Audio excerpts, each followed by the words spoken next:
Hello friends. So we are into the fifth part of the chapter, the life processes for 10th standard science.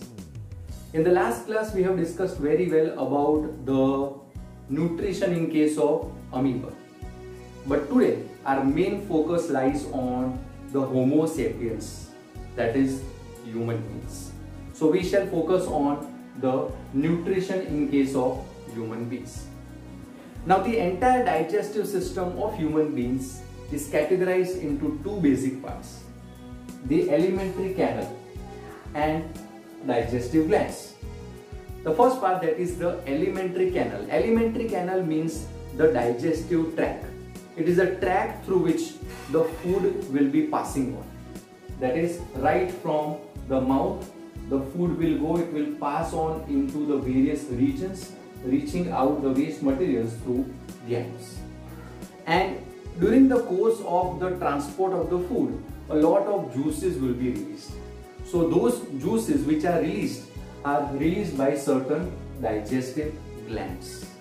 Now what do you understand by the word gland?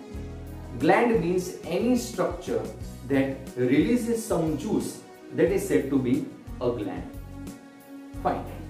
Let us go into the first part of the alimentary canal, that is mouth.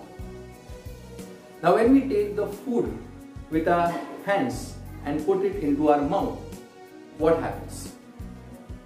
Now inside our mouth we have two jaws, the upper jaw and the lower jaw. Upper jaw is mainly fixed, but lower jaw is a U-shaped jaw, and that is the only bone of the entire face that is movable.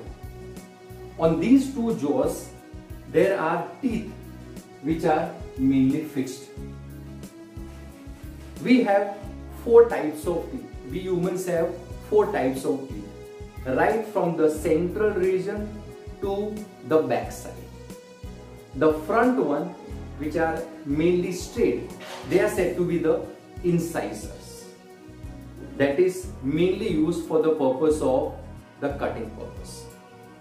The second one, as you proceed further, we have a sharp teeth that is said to be the canines for the purpose of tearing.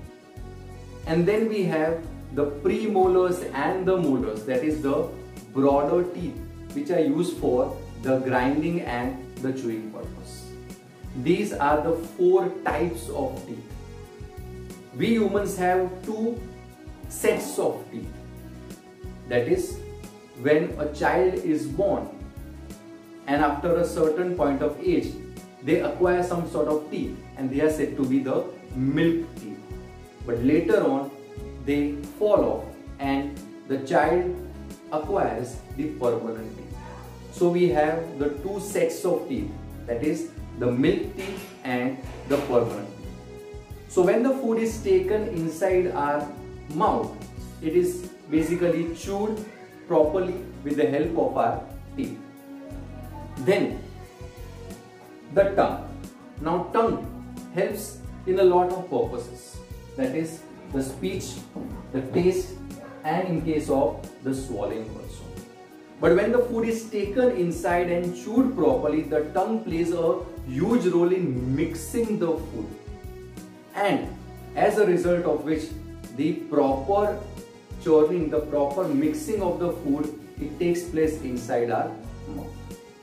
Fine. Then the salivary glands are there. These salivary glands, they release some sort of juice into our mouth, and that juice is said to be the saliva. It is having one special enzyme known as the salivary amylase. Now what is an enzyme? An enzyme is a substance which will increase the speed of the reaction. So we have a salivary amylase that will be converting the starch into sugar. So whenever we eat bread or chapati without applying any sort of butter or jam or sauce, it tastes a bit of sweet in nature because of the conversion of starch into sugar. Fine.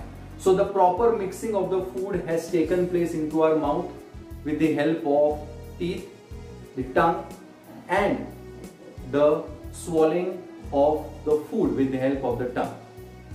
Fine. So the food from the mouth, now it will go into the esophagus. How it will go? It will go by some sort of specialized movement, and that movement is said to be the peristaltic movement. It is the rhythmic contraction and relaxation of the entire wall of the esophagus, and because of which food will be gradually moving from the esophagus into the stomach region. Thank you very much.